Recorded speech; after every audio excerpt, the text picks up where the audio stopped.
and let them watch the show. Let them watch Cara Thrace, who's our hero, who's somebody that they care about, who they like. Watch her do these things to another person. And the person would be a machine. It would not be a human being by definition. It's a machine, but it's a machine that cries, sweats, bleeds, cries out in pain. And what does that do to, when you sit across the table from something that is acting like a human being, and is crying like a human being, and seems to be in pain like a human being, at what point do you start to, does it break, does the wall between you break down? And having the audience set up so that we tee up the classic ticking bomb scenario. Oh, he says there's a warhead.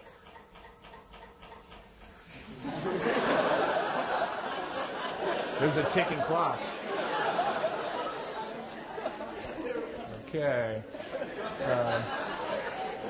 We decided to tee up the classic ticking bomb scenario. He says there's a nuclear warhead somewhere in the fleet. She's got to get the information out of him, and she's going to torture him to get the information. But at the end, there was no bomb.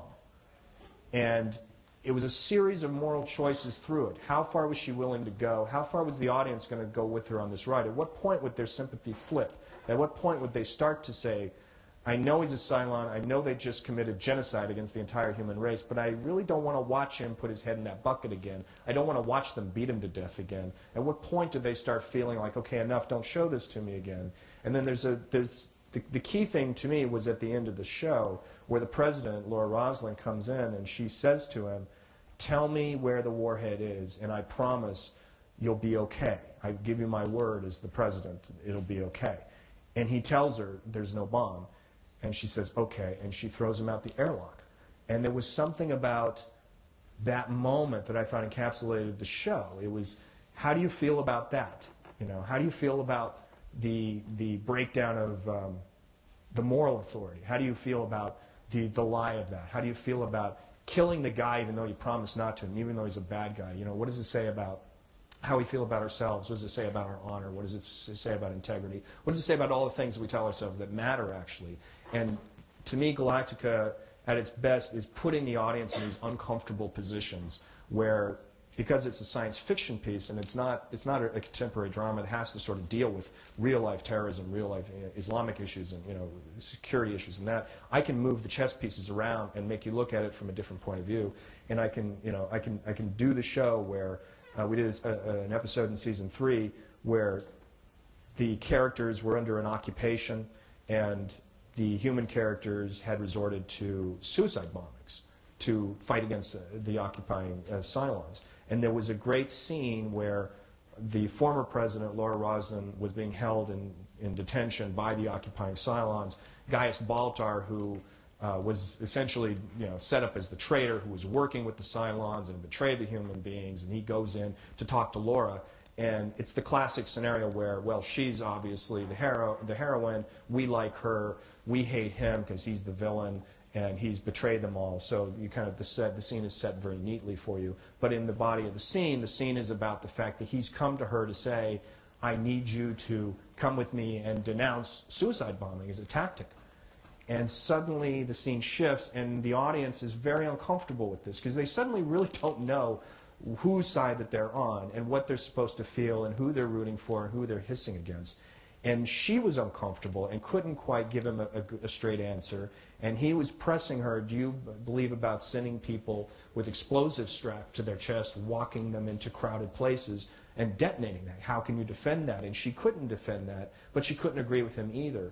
And I guess, to me, the Galactica at its best was essentially saying, we, the storytellers, don't know what the answers to these things are. Some of these issues are so complicated and so difficult to wrestle with that we, as writers, can't give you an answer in 44 minutes and change this week. You know, I can't tell you what the answer to Iraq is in 44 minutes. I can't tell you what the answer to terrorism is in 44 minutes. I can't tell you about, the obligations of the state versus its prisoner and how, where the lines are about, saving people versus violating your moral code in 44 minutes. Some of these questions we have come to expect that our storytellers will give us a nice little moral to the story by the end and solve all these questions. And I guess I don't fundamentally believe that that answer always exists. And so I sort of thought of Galactica as a place to allow you to look at these questions through a different prism because it's science fiction, because they're not called Republicans, because they're not called Islamists, because it's not called Iraq. And I shift the pieces around, and I can let you just think about the underlying issues involved, and let you really think about, what matters to you. What do you think she should have done? What do you think he should have done? Are you still cheering for the same person? Are you still booing for the same person? Or do you walk away just confused? And to me, that's the intent of the show, and that's what we've tried to do for the last 4 years. Thank you.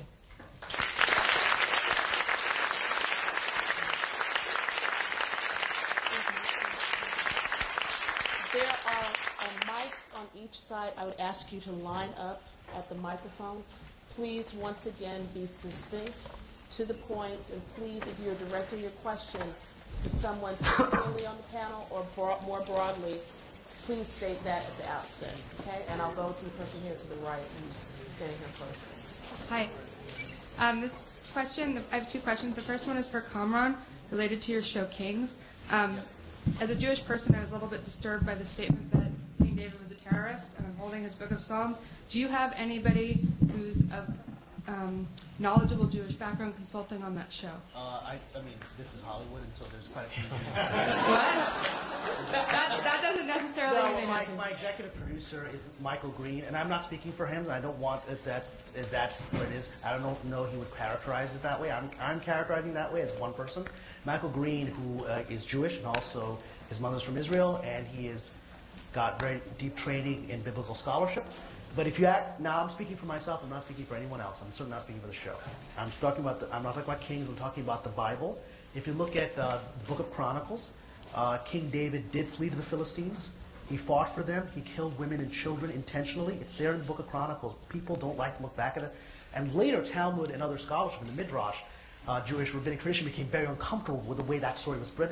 They said, okay, I think that what really happened here, for example, the traditional story of David having an affair with Bathsheba, later rabbinic scholarship said, no, actually they didn't really have an affair because God had already married her in heaven. And so they weren't actually committing adultery because he is the promised son of God. That's not the actual traditional chronicle story. Later scholarship goes back and tries to understand it in a traditional Jewish moral way. But I'm just really nervous about you as a Muslim telling the story of what is part of the Jewish people. So that's my first question. The second I'm question one writer. Okay, number one, that's a personal thing, and I'm one writer on a show, and I'm happy to talk about it personally. Yeah. And if you're uncomfortable, it's unfortunate. I've been a Muslim growing up, with very uncomfortable in Hollywood, so we can talk about that. One question, please. Yeah. Okay, I really will prevail on you for that because we have to end at 8:30, and so if you have other questions, please come to the reception afterwards. Yeah. Over here on this side. This question is for Ron. In the third season of Galactica finale, you've got the comment by Lee Adama testifying at Guy Baltar's trial, basically comparing actions of the military when they breach rules and standards to a gang. And I just wanted you to talk about that a little bit more, because it seems to be a commentary that some of the conduct, when we do torture people, that we're acting more like thugs instead of professional military personnel. That's a fair analogy. I mean, it was the middle of the trial of Gaius Baltar, and Lee was called, ironically, in his defense, and essentially he gave this long, eloquent defense about, well, I thought it was an eloquent defense, about the reasons why ultimately he wasn't any more guilty than many of them were around him. And yeah, I remember wanting to essentially say, look, these people, there's only 50 or 40,000 of them left, and they've managed to hold on to these uniforms, and they're holding on to these rules very tightly because they're trying to hang on to any piece of their civilization that's left. But they did feel free to go outside those rules, and they did feel free to break the rules when it suited their purposes, and they went way beyond what they ever would have done back home. And at a certain point, they were sort of acting more like a gang of thugs, and might made right, and they were able to sort of press through their ideas simply because the guys with the guns were making the rules. And I wanted them to at least have to grapple with that idea and sort of understand, even if they weren't going to change it and it had to be that way because that was the situation, I wanted them to at least have to face it and face sort of who they were and what they had really become. Thank you. Over here. This is for Howard Gordon. I like your show, I enjoyed watching Remember what I show. said. I love that you love the show, but